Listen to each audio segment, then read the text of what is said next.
Hello everyone, welcome back to our YouTube education channel Shikshan Academy. आज के इस video में हम स्टैंडर्ड 11th का चैप्टर नंबर 1 आपका यूनिट इंट्रोडक्शन में सेकंड टॉपिक स्टार्ट करने जा रहे हैं। 1.2 नंबर का आपका टॉपिक जो कि एनालिटिकल मेथड्स है। जैसा कि आप लोग जानते हो कि कोई भी अगर आप प्रैक्टिकल करना चाहते हो तो प्रैक्टिकल करने से पहले आपको उसका थियोरेटिकल नॉलेज होना बहुत ज़रूरी है। अगर आपको उस इंस्ट्रूमेंट के बारे में नहीं पता होगा या फिर वो चीज़ें क्या होती है अगर इसके बारे में नहीं पता होगा तो आप अच्छे से प्रैक्टिकल को परफॉर्म नहीं कर सकते हो। और अगर आपने प्रैक्टिकल परफॉर्म भी किया चलो बट आप उसको अच्छे से समझ नहीं सकते हो, पूरा का पूरा कॉन्सेप्ट आपका क्लियर नहीं होगा। तो सबसे पहले हम क्या करेंगे, एनालिटिकल मेथड को समझेंगे। उससे पहले एनालिटिकल केमिस्ट्री क्या होती है, क्योंकि ये जो मेथड है आपका एनालिटिकल केमिस्ट्री के अंदर ही आता है। तो सबसे पहले आपको पता होना चाहिए कि एनालिटिकल केमिस्ट्री क्या होती है, देन आपको यहाँ पे आगे बताएंगे एनालिटिकल मेथड्स के बारे में। तो एनालिटिकल केमिस्ट्री की बात करें तो एनालिटिकल केमिस्ट्री है एक तरह का, मान लो it is the branch of chemistry which deals with analysis of unknown substances. क्या होता है, एक ऐसी केमिस्ट्री है, ऐसी ब्रांच ऑफ केमिस्ट्री है जो कि क्या होता है जिसके अंदर हम एनालिसिस करते हैं। एनालिसिस का मतलब क्या होता है, एनालिसिस का मतलब होता है किसी भी चीज़ के बारे में स्टडी करना, उसको आइडेंटिफाई करना, ये हमको उसको बोल सकते हैं एनालिसिस। जैसे आपको कोई केमिकल सब्सटेंस दिया गया है, उसके बारे में आपको जानना है या उसके बारे में आपको बताना है तो वो बोला जाएगा आपका एनालिसिस। आपने उसके बारे में स्टडी किया, कैसे कौन सा सब्सटेंस है, कैसे कैसे बॉन्ड बनाते हैं, कैसे कैसे फॉर्म करते हैं, वो लोग बनते कैसे हैं, या फिर अगर हम उसको किसी दूसरे सब्सटेंस के साथ मिक्स करें तो क्या बना लेंगे, ये सब हम बोलते हैं इन सभी को एनालिसिस। अब अननोन सब्सटेंस या नॉन सब्सटेंस, ठीक है, तो ये बोली जाती है आपकी एनालिटिकल केमिस्ट्री। अब एनालिटिकल केमिस्ट्री के अंदर एनालिसिस करने के लिए एनालिटिकल मेथड्स होते हैं। अगर हम एनालिटिकल केमिस्ट्री के अंदर क्या आता है आपका यहाँ पे कि हम उसको एनालिसिस करते हैं सब्सटेंस को। अब ये जो एनालिसिस जिस मेथड से करते हैं वो आपको बोला जाता है एनालिटिकल मेथड्स बोला जाता है, ठीक है। अब एनालिटिकल मेथड्स में क्या होता है कि आप कोई एलिमेंट है या फिर कंपाउंड है, एलिमेंट या कंपाउंड को आप क्या करते हो, डिटेक्ट करते हो उसके फिजिकल फीचर्स से। सबसे पहले जैसे कि आपके पास कोई केमिकल आपको दिया जाता है, सबसे पहले आप क्या करोगे, उसके फिजिकल स्टेट के बारे में चेक करोगे ना। जैसे कि उसका स्टेट क्या है, मतलब सॉलिड में है, लिक्विड में है, गैस में है या सेमी सॉलिड में है। तो सबसे पहले आपने क्या चेक किया, उसका स्टेट चेक किया। फिर आप हो सकता है उसका कलर चेक करो। ये सब आपके फिजिकल आते हैं, फिजिकल फीचर्स हम इसको बोलते हैं। तो आप उसका कलर, क्योंकि आप फिजिकली देख रहे हो, उसके साथ कोई केमिकल का फॉर्मेशन नहीं कर रहे हो, तो आप कलर देखोगे कैसा है। फिर आप हो सकता है उसका ऑर्डर टेस्ट कर ऑर्डर करो। आप उस ऑर्डर मतलब क्या होगा, आपने उसको मतलब उसमें से जो स्मेल आ रही है उसको आप पहचानने की कोशिश करो। लस्टर, शाइनिंग, आप देखो चमक रहा है कि नहीं चमक रहा है, एकदम डल है, ये सब चीज़ें आप चेक कर सकते हो।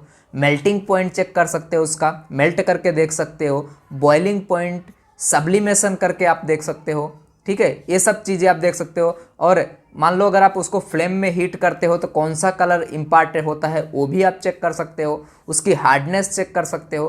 क्रिस्टलाइन स्टेट है, मतलब स्टेट या मोर्फस है, ये सब चीज़ें आप क्या करते हो, जिसके अंदर आप आइडेंटिफाई करते हो एलिमेंट्स को, उसको हम बोलते हैं उसके फिजिकल फीचर्स बोलते हैं।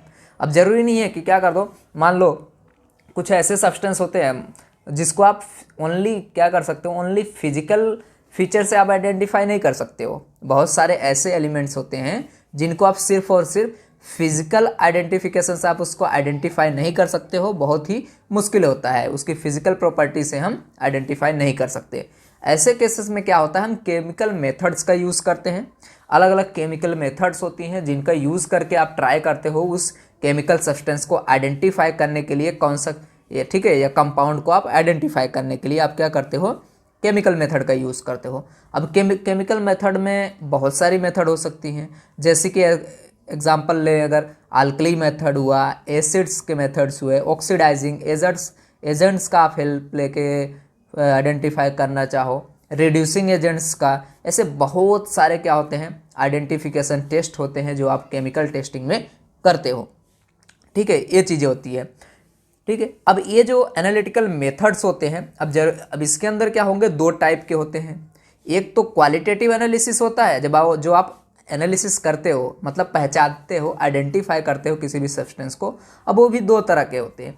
एक आपका होता है क्वालिटेटिव, दूसरा होता है क्वांटिटेटिव एनालिसिस। अब क्वालिटेटिव क्या होता है, क्वांटिटेटिव क्या होता है, उसको भी हम यहाँ पे देखते हैं। जैसे कि आपने दो टेबल यहाँ पे देख लिया, ठीक है। अब इसके अंदर एक एक को समझेंगे। सबसे पहले अगर बात करें, ये क्या है, एनालिटिकल मेथड का टाइप है, ठीक। तो पहला है क्वालिटेटिव, दूसरा हमने यहाँ पे देखा क्वांटिटेटिव। क्वालिटी में क्या करेंगे, it deals with the identification of substance. मतलब क्या करेगा, क्वालिटेटिव एनालिसिस होता क्या है, किसी भी कोई भी सब्सटेंस है आपके पास, कोई एलिमेंट है, आप उसका आइडेंटिफिकेशन करते हो। आइडेंटिफिकेशन मतलब उस सब्सटेंस को पहचानते हो, तो वो आपका बोला जाता है क्वालिटेटिव एनालिसिस। आपने क्या किया, उसकी क्वालिटी को पहचाना, ठीक है, या फिर उसे आइडेंटिफाई किया कौन सा सब्सटेंस है। और दूसरा होता है क्वांटिटेटिव एनालिसिस। अब क्वांटिटेटिव एनालिसिस क्या होता है कि जैसे कोई कंपाउंड में कोई एलिमेंट है, वो कितने अमाउंट में प्रेजेंट है, वो आप अगर डिटरमाइन करते हो, मतलब उसकी क्वांटिटी डिटरमाइन करते हो, तो आपका हो जाता है क्वांटिटेटिव एनालिसिस बोलते हैं।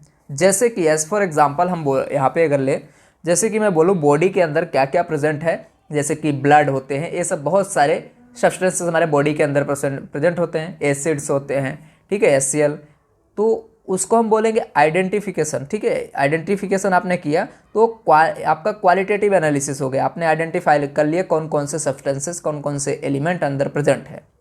अब हो गया, अब उस एलिमेंट के अंदर कितने अमाउंट में वो सब्सटेंस प्रेजेंट है, आपने वो फाइंड किया। जैसे कि ब्लड कितने अमाउंट में प्रेजेंट है, वाटर कितने अमाउंट में प्रेजेंट है हमारी बॉडी के अंदर, तो ये हो जाएगा आपका क्वांटिटेटिव एनालिसिस हो जाएगा, ठीक है।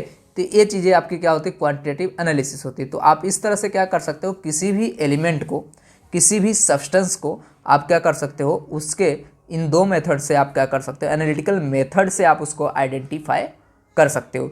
तो ये आपके मेथड्स हुए। अब जैसा कि आप लोग जानते ही हो कि हमने इसके पहले पहला पार्ट इंट्रोडक्शन बनाया था, उसके बाद हमने आपका पहला टॉपिक बनाया जिसके बारे में हमने बेसिक इंट्रोडक्शन दिया। आई होप आपको वीडियो सब पसंद आया होगा। अगर वीडियो पसंद आया तो उस वीडियो को शेयर करते रहिए।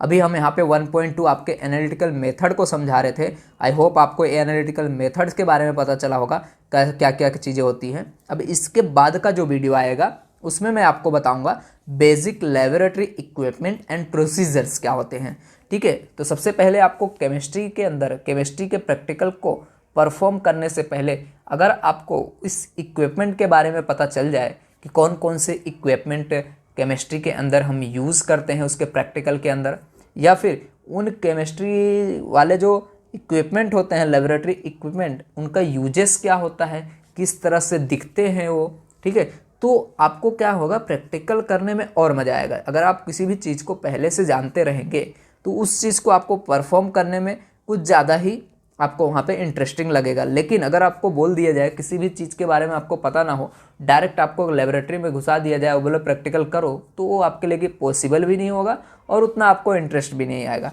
इसलिए हमने सोचा है कि आपको सबसे पहले जितने भी इंस्ट्रूमेंट होते हैं, इक्विपमेंट होते हैं, जनरली जो यूज़ होते हैं, कॉमन इंस्ट्रूमेंट के बारे में आपको बताऊँगा। इंस्ट्रूमेंट तो ठीक है, इक्विपमेंट के बारे में आपको बताऊँगा, ठीक है। ये सब चीज़ें आपको यहाँ पे पूरा हमारे वीडियो में क्लियर हो जाने वाला है। और यहाँ पे जब आपका ये मैनुअल ख़त्म होगा, ये आपका मैनुअल जब ख़त्म, मान लो ऐसे जैसे कि मैंने एक चैप्टर का मैनुअल कराया, या फिर उसके बाद आगे के चैप्टर्स पूरे के पूरे 11th का कराऊंगा, और साथ ही साथ आपके जो प्रैक्टिकल्स हैं वो भी आपको यहाँ पे परफॉर्म करके, मान लो सभी प्रैक्टिकल तो परफॉर्म करना पॉसिबल नहीं है, बट आपको किस तरह से जनरल लिखना है वो भी चीज़ें आपको पता चल जाएगी। और मैं आपको प्रैक्टिकल भी यहाँ पे एक्सप्लेन कर दूंगा किस तरह से आप परफॉर्म करोगे। तो वीडियो को ज़्यादा से ज़्यादा जितना हो सके उतना ज़्यादा शेयर करते रहिए, लाइक कीजिए, कमेंट कीजिए, ठीक है। Thank you very much. मिलते हैं नेक्स्ट वीडियो में जहाँ पे हम 1.3 का आपका basic laboratory equipment and procedure को यहाँ पे देखेंगे, ठीक है। तो आई होप वीडियो पसंद आ रहा होगा, तो शेयर कीजिए, लाइक कीजिए, कमेंट कीजिए। और एक प्लेलिस्ट हमारे चैनल पे हमने बना दिया है, उसके अंदर सभी लाइन से आपको ये वीडियो मिल जाएंगे। Thank you very much.